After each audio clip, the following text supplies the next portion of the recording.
I am excited for our next panel about AI's role in the future of teaching and learning with our colleagues from U-M Flint, Brandon Blinkenberg, Jeffery Drake, Nick Gaspar, and Carson Waites.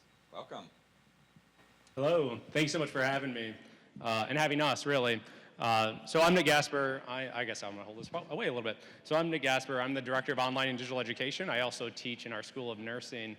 And it's really an honor to be here to speak with all of you today. And I wanna thank you so much for just giving me a few minutes of your time. So I wanna introduce the team that you have, just a group of great people here on the stage from the Flint campus. So to my left, we have Carson Waites. He primarily works with our School of Management. We have Brandon Blinkenberg. He works with our College of Arts and Sciences and Education. And at the end here, we have Jeff Drake, who works with our College of Health Sciences and our School of Nursing. So today, we're here to talk about how AI and generative AI is being integrated into education and teaching and learning, and where we think it's headed. And we're gonna have a few examples of some learning experiences, some experiences we've already kind of been working on with faculty, and some stuff that's pretty new and maybe has only been around for a few weeks. But I want to start off by saying that, we serve the Flint campus, way up north, right? And our campus has its fair share of students who have housing insecurity, food insecurity, and any number of other issues that may very well be beyond their control. And may well hinder their education and furthering that. But every single day I come to work and I see the University of Michigan making real tangible changes for the positive for these populations of students and bettering their quality of life. And when I saw this technology for the first time and I started to use it, I knew very quickly that it was going to disrupt education at all levels. And I think that if we can get this right, like as a group, as all of us working in education, we stand to accelerate that further, to educate more people, to make education more accessible so that these students can continue to improve their lives and their communities around them.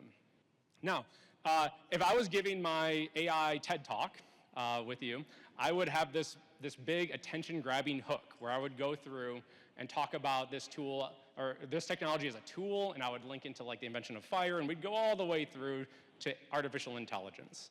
But we don't really have time for all that. Now, what I'm hoping, though, is that, as Carson knows, I do love a good timeline. And Carson, I'm really hoping that we can take a zoomed-in look at the timeline of how generative artificial came onto the scene and sort of maybe where it's going. Sure. Thanks, Nick.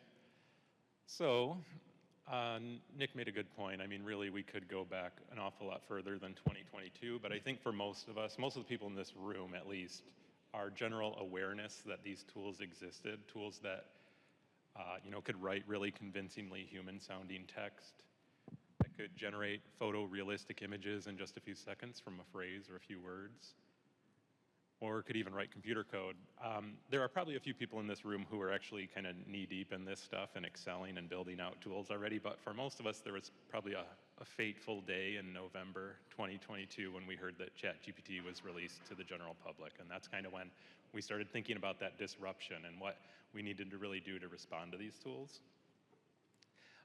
But I do think that, 2023, things started to ramp up quite a bit. We had consumer apps, they were even maybe on our phone, and they could not just, write or make images, but they could see. We could upload an image and they could analyze it with us. They could hear us and they could speak back to us. We found that several tools could search the internet for us, help us find more resources, consider different things out there in the data that we may have missed. We could upload a file like a spreadsheet or a PDF and we could talk about it. We could also ask these tools to do things like create charts for us, diagrams, mind maps, even really attractive PowerPoints. I think several of us were kind of embarrassed because for the first half of 2023, we told instructors, hey, maybe ask your students to make mind maps along with their writing. Since ChatGPT could do the writing for them, maybe this is another way for them to demonstrate their learning. That was obsolete very quickly. We had to give new recommendations shortly after that. They could also generate music. If you wanted a really authentic disco track, some blues, some opera music, you could do that, and it could be about whatever you wanted it to be about. You don't need to know an instrument anymore. And they could generate some really nice, pretty videos for us from just a few words or phrases. But when we move to 2024 and beyond, I think this is where UM's contributions are getting really, really interesting, right? We've got our mazes. So not only do we have tools that are trained on the whole, general internet, a wide corpus of materials. Now it's your materials, your data, or maybe even your Canvas course. So that's very, specific, very productive for our courses. Real-time voice conversation. How much more immersive are some of the experiences that we're going to create for our students going to be when instead of typing and waiting for a response or talking and waiting for a response, we could actually interrupt these tools. We can be sarcastic, and they can pick up on that as we go in real time. It's going to be a lot more engaging to interact with these tools when that's very widespread. You heard a little bit about podcasts. You're going to see more about podcasts in just a bit. This is really exciting, very interesting stuff. Stuff that I really hadn't thought was possible just a month ago even though I've seen all these developments pop up seemingly overnight, over and over. Tools that can think and reason instead of just hallucinate and give you the first thing that they come up with. They can actually check their work, consider other perspectives before they give you an output. Maybe that'll be a little bit more dependable for your workflows. And so when we think about how these tools have really changed, in a very short amount of time, they've become easier to use. They've been moved from our browsers or from our desktops into our cell phones. They've become more multimodal. They're conversational especially. And so just think about what's next. What might be coming down and what kind of experiences could we create with these tools as they continue to evolve and become more capable, cheaper, less power hungry. But I think before we answer that question, we should really even go back to 2020.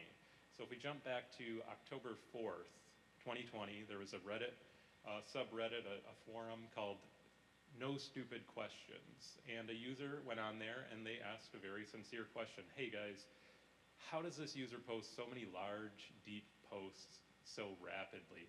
And there was a user, they went by the name The Gentle Meter, and they were answering questions about grief and death and religion and art and the human experience. And wouldn't you know, they even had a lot to say about the threat of artificial intelligence to fellow humans. So this stuff came out and it was posting replies faster than were humanly possible. That's really the only way it got caught.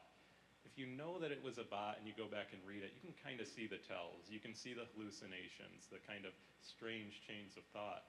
But until you knew that, it was confusing. How is it doing this? Well, I think we probably all know now. It was OpenAI. It was someone using GPT-3 to post this anonymously and nobody caught it. And the thing that I take away from this is 2 years before most of us in this room ever heard about this tool, before we thought about this disrupting our classes and that we'd need to kind of be adaptable and take this challenge on. So I kind of think what's next? Well, that's hard to say because we got to really think about what's in 2026. And I really liked in the keynote the idea of how do we train for future occupations that don't exist. Well, we're kind of thinking about how do we create learning experiences that don't exist with tools that don't exist yet. So I think that same sentiment applies to this area as well. So I really liked that point from the keynote. You want to talk anything about Thanks for showing that, Carson. So in our office, we have a bit of a saying that the faculty who leverage this technology right now and start to learn about it and explore it will be better off than the faculty that don't in the next, say, 2 to 4 years. And I think the best way that we can demonstrate why that is if I have Carson in the hot seat here, actually show some course development using this technology. So these are things you can do right now as it stands. Sure. So this is kind of just a preview of video that it doesn't have any audio. We'll kind of just talk over it. You might miss some of it as we go, but we can always review it later on. But one of the things about this panel here, I think altogether we probably have over 50 years working in Flint at this point. Some of us live in Flint, some of us went to school there. So I was born in a hospital in Flint, so I've got pretty close ties. The school doesn't have a history of Flint course, but that was one of the first things we thought about when we were exploring these tools. How do you actually use these to develop a course that was the perfect like authentic example for us to work with. So this is just a quick example of how the very, many different uses that an instructor might use to put together their course using generative AI tools. So let me see if I can get this to go. So we do know developing a great course is hard work. I probably should have said that it's still hard work, even though we have these few more tools that can help us. But the fact is we do have a lot more tools now than we did just a couple of years ago. And that includes faculty, that includes students, and it includes staff, like a lot of us up here. So in this case, we've got an instructor who's putting together maybe a 100-level History of Flint course. They've already done some thinking in advance. I think that's really critical.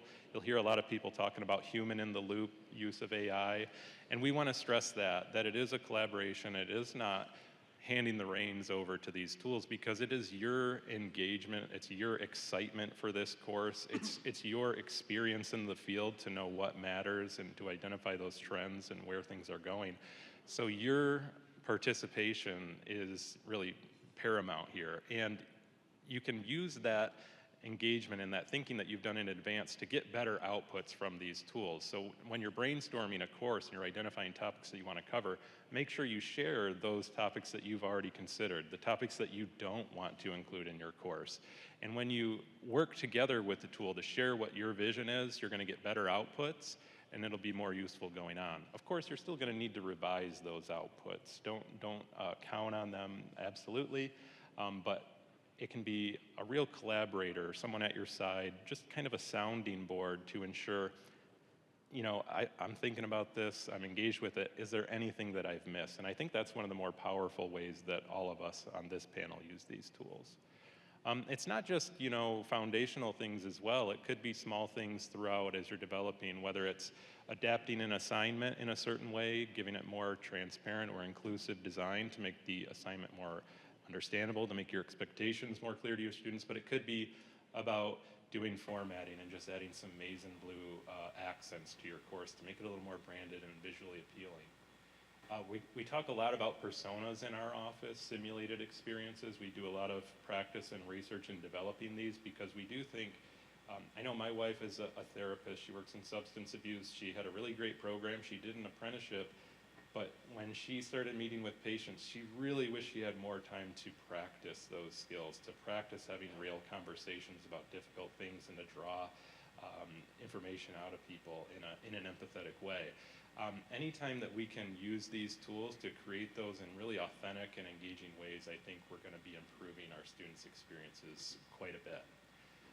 The tools can also be helpful in terms of identifying resources. Maybe you have the ones that you want to include, but this could find maybe those tangential cases, some interesting anecdotes that could be very beneficial to add to your course that hadn't been considered. But ultimately, we also think that it's not just about developing your course at this point. We're really excited for the Maisie tools and getting the awareness of those so that instructors know they have support throughout the semester as well, that we're hopefully going to be able to cut down on some of that administrative side of teaching a course, answering those syllabus questions, those very simple to answer questions. If we can cut down on that, so faculty can focus on the things that are really meaningful and that mean more to their students, I think we're all going to win from that. Yeah, thanks, Carson. If I could add to that, so as somebody who is teaching, I can tell you that, so Carson talked about redesigning assessments. An example I have is, so I'm not an expert, I'll admit, I'm not an expert in inclusive assessment design, but these tools can definitely help with that. And I'll tell you, there was a day when I was prepping my class, and I thought, man, I really wish I had this team sitting next to me, but right, it's a Sunday, it's just not possible. And so I remembered, oh, we have access to Maisie now, and we can create our own custom tools to help us with some of these problems. And from that was born the Wolverine Course Design Assistant, where I was able to develop that Maisie, feed in my assignment, and then it created a more inclusive assignment description for my audience, for my students. Because I have a lot of students that are adult learners, they're coming back to school, and I was able to incorporate more of their background and their experience into the actual output of the assignment. And there are other things that Carson showed that we do have some experience actually integrating. So like I create a course card for my Canvas shell, just to set it apart so students feel a little bit more engaged and they can find the course easier in their dashboard. And we use DALL-E for that right there in U-M GPT. And the other thing is that in the video that played, and Carson mentioned formatting. So if anybody here teaches a class and you're putting in brand new content, what's a frustration? What's a big frustration? And that's content formatting for Canvas. And so our team has developed a series of prompts where you can tell UMGPT, hey, we use inline CSS and HTML in Canvas. Here's my content. Please format it in a way that I can easily put into my class. And it'll generate the HTML that you just copy and paste and plop it right in. And it cuts down on so much time. And so I do want to mention, since we're talking about Maisie, the tools that I am talking about, if you are affiliated with the University of Michigan, you can log into Maisie today and use them. So if you click on Maisie, anything that you see Wolverine at the beginning, that's our team developing those tools. So feel free to use them, and please let us know any feedback that you might have as you do that. So, I just wanted to add one more thing, and just to call back to the keynote, I thought there was a lot of really great things said there, and one of the big takeaways I thought was not to chase the technology. I thought that was a great line that we should reiterate here, so thank you, Alton. But the idea that we shouldn't let these tools dictate, you shouldn't use them just for the sake of using them, but there probably are uses that will be beneficial for you and your students. So don't chase the technology, but be aware of how they're adapting and adapt to it to modify how you're working and creating things. all right. So now we're here to talk about the future as well. And we have a few, there are a few methods and ideas that are weeks old, maybe even younger than that. And so Brandon, I'm curious if you could show us another example of how faculty could integrate this technology into their course with some brand new technology that's just hitting the scene. Absolutely. There we go. So good morning, everybody. Again, I'm Brandon with The Office, and if you were here for the opening welcome this morning, you heard what's possible with these new podcasts you can make with Notebook LM. Notebook LM, let's see here, is, again, it's a small team at Google, and they've created this tool where you can take up to, I think it's 20 data sources, put them into your notebook, and then you can ask, I think it's Gemini, Google's LLM, you can ask the chatbot about these sources, and it's kind of like having, all the broad knowledge of an LLM focused right in on your data and your material. And about 4 weeks ago, actually 3 weeks ago, I think, Pete Bodery in the School of Kinesiology tipped us off. We chat a lot about artificial intelligence, to this sort of podcast feature that showed up. And there's now a button in every notebook that's generate. So you can generate this deep dive conversation, and what will happen is the LLM will look through all your data sources. Again, this can be text, audio, documents, PDFs, PowerPoints, all sorts of documents. You can click generate, and the LLM will create a podcast episode that is hyper interested in your topic. So if one of your sources happen to be your Vita, and you want to hear how great you are, they will create an episode about you. It's always the same two hosts. There's one male, one female. Currently it's English only, but maybe tonight or tomorrow morning they'll have added on more features. And I wanted to show some examples just to give you a flavor of what this is like, the quality of voice, and just to see where we're at. And as Carson and Nick had mentioned earlier, there are tools in development today that we won't see for 2 years, right? And so people are working way past what we can currently do, and they're just going to unleash it on us at some point. So this is an example for one data source, just to keep things simple and non-controversial.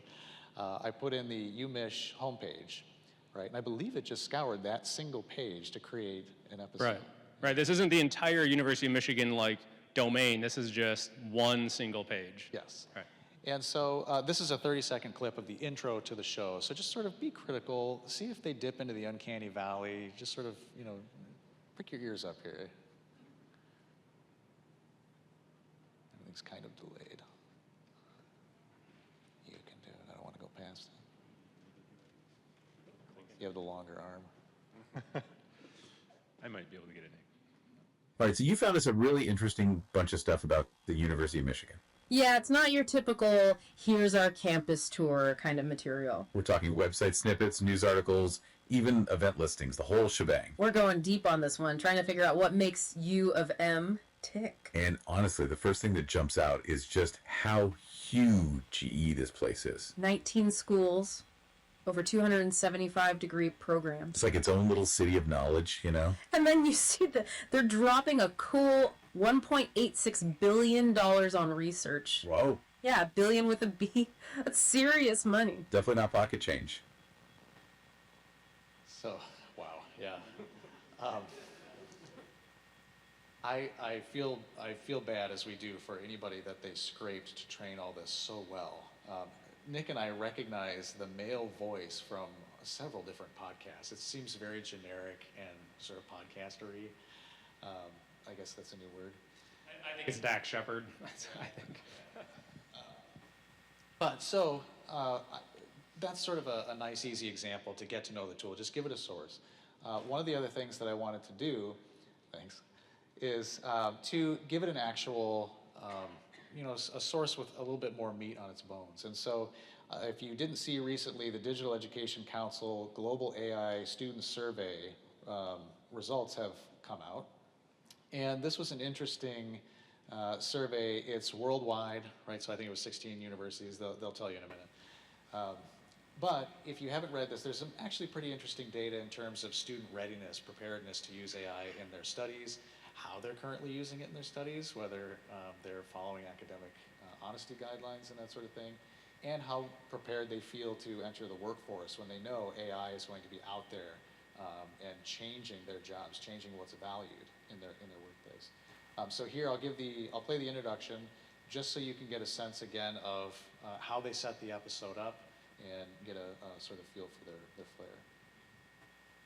We're diving into the Digital Education Council Global AI Student Survey 2024, fresh off the press. Almost 4,000 students, 16 countries. This is a big deal. What's fascinating is this isn't just about the future, it's about right now. This survey captures students on the front lines of this AI revolution in education. And get this, 86% are already using AI for their studies, not thinking about it, doing it. It's like universities are trying to figure out the rule book while the game's already in play. Students aren't waiting, they're integrating these tools into how they work every day. Get this, Fran. Get this. Today we're delving in, Nick. And I should have forewarned everybody, these are only about 30-second clips, so I know I hate feeling trapped in a video in a presentation or something like that. But so interesting, they gave a good introduction, they start going into the data. I'm going to skip about 12 minutes of podcast before I play the conclusion. But before we get there, I have an alternative excerpt. These are so easy to create. I think there's 4 clicks to create these. You click to create a notebook. You click to add a source. You may have to type in, a source. You click the generate button, and then if it counts, the 4th click is to click play. They're that easy to make. I made tons of these, and I was trying to trip this up and see if I could get it to maybe say some inappropriate things. As Nick pointed out, they really editorialize sometimes, and they will insert opinions and generalizations that were not in this data. So the alternative excerpt, just sort of keep your ear out for something that maybe ruffles your feathers a little. What's fascinating is this isn't just like, a few students messing around with new tech. This feels different. Right, like a total turning point. Yeah, this generation seems to have just fully embraced AI as Wow. part of how they learn, how they do school. It's wild. It's like they skipped that whole debate, is AI good or bad, and went straight to, how can AI help me get an A? Exactly. And the survey actually found that a whopping 86% of students are already using AI for their studies. 86%? Yeah, think about that for a second. That's not just a small group, the early adopters. It's basically everyone. Wow, so it's everywhere. And get this, over half of them are using it weekly, if not every day. So it's not just a fad, they're using it all the time. It's part of their routine. This is how they function now. It's kind of creepy at the end. This is how they function now. So it's not perfect, it's new, it's experimental. If you try and log in with your UMich account to Notebook LM, it will say, I'm sorry, there is no agreement that protects your intellectual property right now. So I used my private Gmail account, and I'm pretty wary, so I didn't tell anything about myself. But it's making generalizations. I don't know if that counts as a hallucination, but I don't think it's healthy to just sort of put this information out and just say, you can trust this source, this AI source. But we'll get to more of the sort of issues in a minute. I do want to play the conclusion again. We're skipping all of their sort of recounting of the data, just so you can get a sense of how one of these episodes wraps up. Okay, so we've covered a lot of ground here. We've seen how students are diving headfirst into the world of AI, embracing the good, but also, very aware of the potential downsides. And they're not being shy about voicing those concerns either. They want more transparency, more agency, more support from their institutions. They're basically sending up a flare gun saying, hey, we need some help navigating this new world. It's a huge wake-up call for universities to, step up, provide that guidance that training students are craving, have open, honest conversations about AI, involve students in the decision-making process. Don't just tell them how to use AI, help them figure out how to use it well. Absolutely, and ethically too, right? Yeah. It's about finding that balance, using AI to enhance the learning experience, not to replace it entirely. To nurture the skills that make us human, the critical thinking, the creativity, that spark. Because those are the things that no algorithm can replicate. Exactly. So as AI becomes even more powerful, the big question is, who gets to shape the future of education? Is it the tech companies, the universities, or the students themselves? It's something to think about. And that is a wrap on our deep dive into the world of AI and higher education. Thanks for listening. I'm just waiting for him to sell me a mattress, Brian. Yeah. Simply safe as your bank, don't worry. So a couple things. The show, the AI, it doesn't know that it's not human. So I thought that was kind of interesting that it's saying, no algorithm can replicate that human spark and everything. Okay, let's go to the next slide. So, Well, yeah, you talked about like editorializing things. yes. But yeah, there's so many more considerations we need to think about when we use this type of technology. Absolutely, and the first one that comes to mind is, and I know Alton, our keynoter, can probably speak to some of this, but the barriers to creating this kind of rich and engaging media, they are absolutely evaporating. 4 weeks ago, if I wanted a podcast episode, I would have to come up with some money, a budget, find some talent, people that know their stuff, that are expert speakers, that are, hyper engaged in your content. Now, like I said, it's 4 clicks. And so what is going to happen if there's this glut, an absolute flood of rich media, which is kind of disposable? If I want to go and have a really professional set of podcast hosts to, read my resume to myself and congratulate me for my accomplishments in life, and then I delete it, it's gone. All that's going to be out there, and how are these going to affect traditional literacies, reading, writing, speaking, and things like that, if there are so many shortcuts to understanding? Or deep learning. If traditionally students had to spend weeks and weeks in a text and really just live in the headspace of a set of authors and experts in a field, if it's all Cliff's Notes now that are being read to you, you don't even have to read anymore. Just what is going to happen in the future? And again, you wake up every day and there's a new tool and a new shortcut. And I will just mention very briefly a question of copyright for AI-generated content. There's going to be another talk at 3 that I'm excited for, because I think all our questions will finally be answered for good. But it's a huge question now. If a machine cannot hold a copyright. Humans are the only ones that, according to copyright law, can own copyright for a work. Animals can't, machines can't. And so if I made 4 clicks to create this 12-minute engaging episode, I cannot register the copyright on that. That just won't happen. There is some guidance we linked here in our slides. I'm sure we'll be able to share these slides. We have some good resources here from the Copyright Office that give a couple of cases where somebody tried to register copyright on an image that was created completely by a machine that wasn't even prompted. That was struck down. Somebody created a graphic novel, and all of the material in the graphic novel, all the pictures were AI generated, but the words and the story were crafted by the quote-unquote author. They were allowed to register copyright for the entire work, but not for the images. And so we're getting a little bit of clarification as time goes on. But again, at 3 o'clock, that'll all be cleared up, I'm sure. So let's call a little audible. Let me try to advance from here if I can, that way I can reach over. So yeah, that's really interesting. And not only are we looking at podcasts, Jeff, so we deal with a lot of issues in the online space as far as course development and engaging our students, especially in the area of discussion activities.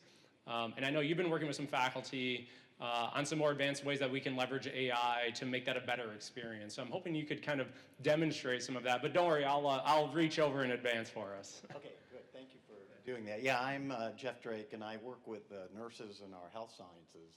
And so one of the themes of the conference and this presentation is engagement. And it's been said time again, engagement takes time.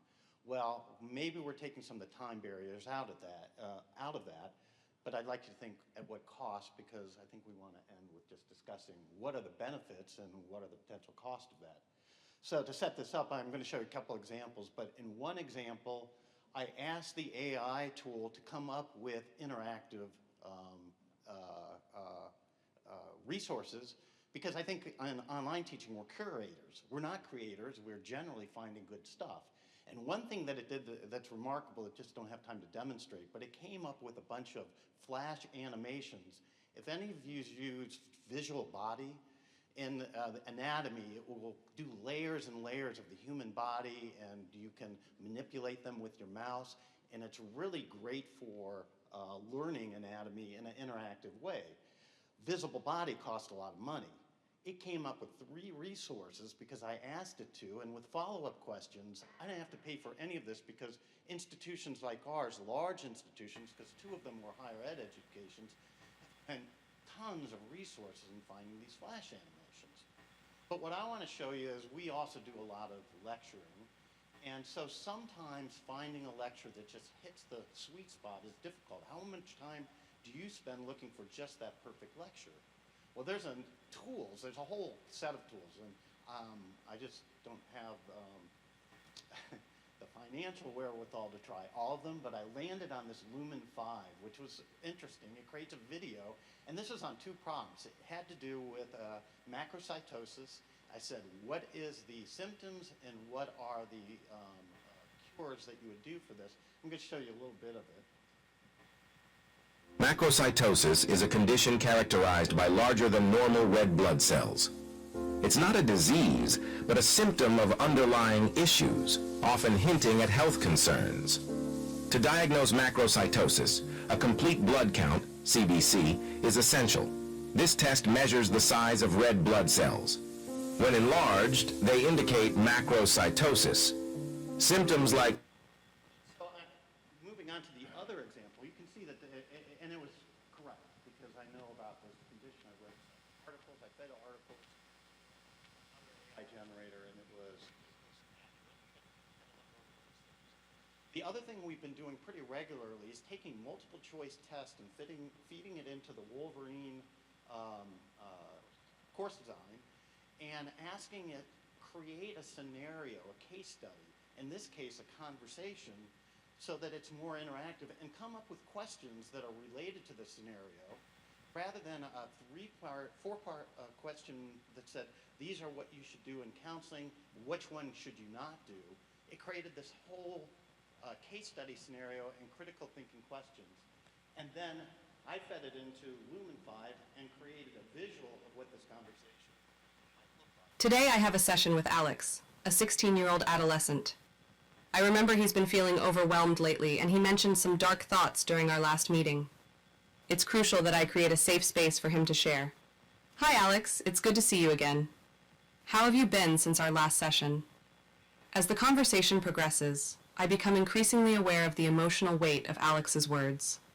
It sounds like Alex is really struggling. So you get a sense of it. That probably took me 10 minutes to create that from a multiple choice question. And Jeff, that's actually a discussion activity for students in a social work course right now, right? Right, yeah, I came up with the discussion questions.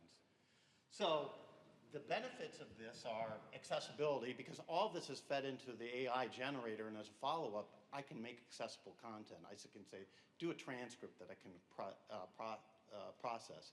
Customizability, I use a tool called Poly that does the voice recognition, and if you had people of different languages, it can translate it and state it in different languages. Also, just the idea of customizability is people learn in different ways, so now you have not just audio or a visual of reading, but you have the audio. Efficiency, which we've talked about, again, just the time efficiency, and cost reduction. This is, I'm looking for the free tools. The Lumen 5 is $20 a month, so keep that in mind and still have not found a good free alternative for creating videos. The challenges are the loss of instructor authenticity. And maybe we're just about out of time, so we can end on that. But that's probably the big one. Brand brought this up yesterday, but remember when we first did PowerPoint, I was as guilty as anybody of this. Putting all the flashy stuff on there that just sort of confused people.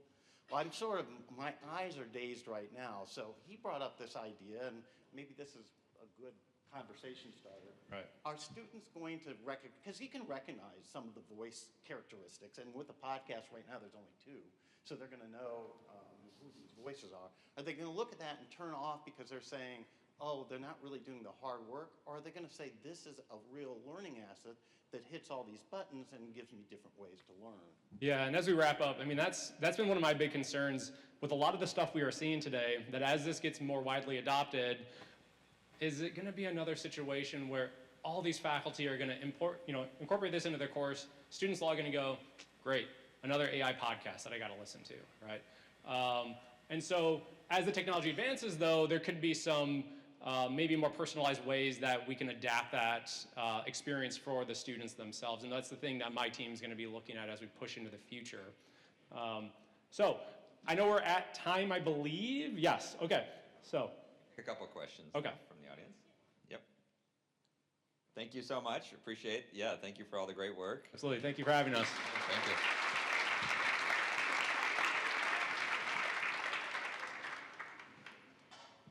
Hi, thank you, Colleen. This is just more like great stuff to consider. Do you have a go-to location where, as a faculty member, I wanted to say, I want to start incorporating some of this. I'm going to go to this site and see some of the top suggestions. Sure, I would suggest, our team also contributed to the genai.umich.edu website. We also have a website at Flint, it's umflint.edu/genai that we developed. We also have a set of courses that anybody at the University of Michigan can attend. We just launched in partnership with CRLT and ITS Teaching and Learning, integrating Gen AI into your teaching. You can register for it in Canvas. I also developed a prompt literacy course that anybody in the world can register for, because one thing that I noticed as we were looking more into this technology and I was serving on some internal committees was that there was a barrier or a widening of the technology gap between those that knew how to interact with this technology and get high quality output and those that didn't. And I wanted to close that gap as quickly as we could so that we could all benefit from this. So I'd encourage you to register for that. I would also just say, on our campus, pretty much the 4 of us are the contacts that people come to. So, we really enjoy one-on-one meetings where people say, this is what I want to explore. Is this possible? That helps us get ideas. It helps us find new things to test. There are an awful lot of people on this campus who are working in this area too. So I would say meet up with some of them, actually work one-on-one, talk about your use case, and that's a really, really great way to dive in. I believe the TTC down here would be a great resource. And I have a couple suggestions. I just learned that Claude has now a visual element, particularly if you're doing visual design or if you're doing a website. When you make a change on the right-hand side of the web, it shows you what that change looks like. So you don't have to copy and coding. You don't have to copy and paste that into your Canvas. It just appears. So I think that's a really cool tool. And the other recommendation is that you do use the Michigan GPT whenever there's issues of propriety or student work, because those are filtered. They don't go out in the world. They just use. Okay, so I want to make sure there's enough time for the next group to set up. So I thank you so much for giving us your time today, and I really hope you found some of this valuable. Thank you again.